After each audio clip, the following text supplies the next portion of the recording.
Okay, my name is Shoham and I live in Israel, so I've traveled all the way from Israel to Thailand for WCA. So Shoham, if you wouldn't mind telling us, what would you say was the biggest struggle or challenge you were facing in your life prior to coming to WCA? Believing in myself. Believing and going for all that I want. Feeling like all that I want is I've blocked it inside of myself. And I'm just living a life just to survive. Going through life just to keep it going. Another day, keep stepping foot in front of foot without any sort of like breakthrough. Is that getting? It was impossible to keep living like that. And how is that affecting you on a day-to-day basis? How is that making you feel living life like that every day? I didn't want to get up. Now I'm a person who's always very energetic. And I didn't want to get up. I didn't want to get out of bed. I forced myself. And the most painful was that I had to force myself. That was the pain part. I've got no problem with going through in life, but when I have to force myself, that is the most painful, the most excruciating thing I have to go through. And coming here to WCA for the past 5 days, what would you say has been the biggest breakthrough transformation that you've experienced having come to WCA? The biggest transformation that I got from WCA was, if I don't go for it now, I won't have any more time. If I don't go for it now, and another thing is, what is the worst that can happen?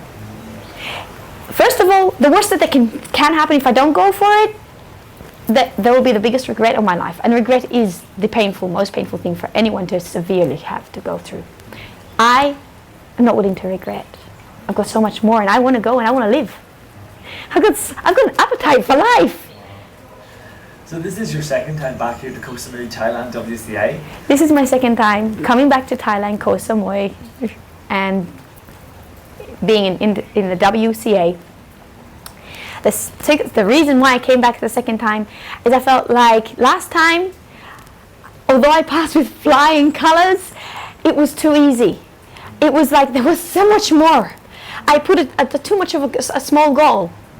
I want more than that. This is my appetite coming out. I want way more than what I tend to give myself, because I deserve the extra. I deserve to go all the way in. So this is why I came back twice. It was to recommit and to go all the way off. I'm breaking through every roof I can and turning it into my next ceiling. What would you say shocked you the most or surprised you the most with the WCA experience? What shocked me and surprised me the most, especially the second time, how much the mind is a goal achieving. It just it anticipates and plans and blocks so much. This time was so much more harder for me because there was this.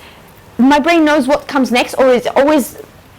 I've got ADHD sort of thing, always anticipating everything, what everyone else is thinking, what everything else is doing. And the part that I've already been through it, sort of like, I already know that. That has been the most surprising thing that I didn't expect, because the whole time for the journey here, I was important for me that I was coming with a learning mindset, and to realize that I wasn't there at all. What would you say is going to be different for you when you return back or go forward home? What's going to be different this time? What's going to be different this time when I return forward is I know who I am, and I know what I deserve, and I know what I'm going to go for. I know what I'm going to go for. And this time I am liberated from a lot of my own self-criticism. It's simple. Either you die alive or you live dying. Either one of them. A lot of people ask us, Shoham, why do you need to fly students the whole way from their hometowns, countries, the whole way to Koh Samui, Thailand, the top of a mountain? Why is it important to leave behind your familiar environment and come to somewhere like this for this experience? The human behavior. We're collected. We're always like herds. We always follow each other. And as soon as you put them in a different place, they become more perceptive, more capable of listening and learning and absorbing. I felt that on myself. The moment I get out of my familiar place, I get out of a place that is culturally different, aerially different, the buildings are different, the colors,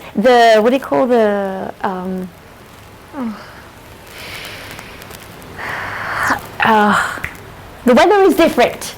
Even the weather is different. It immediately changes all the dimensions and every DNA that goes in the body, everything that is, the mind is capable of receiving, capable of believing that there can be change.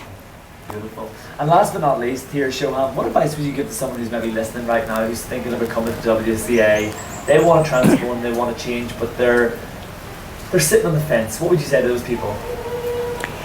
I'll say to them, well, first of all, 100% go for it. Second, guys, there is no such thing as abracadabra. There never was such thing, abracadabra. There is always what to go for. And if there is something to go for, it's only yourself. Only you. If you go to WCA, you're going for yourself. You're going for your best, highest, most improved version and potential of yourself. No one else will walk your footsteps. No one else will walk your life, because no one is as unique as you are. No one is. Only you, and you're the only person in this world who's exactly like you. Please do yourself a favor and honor that.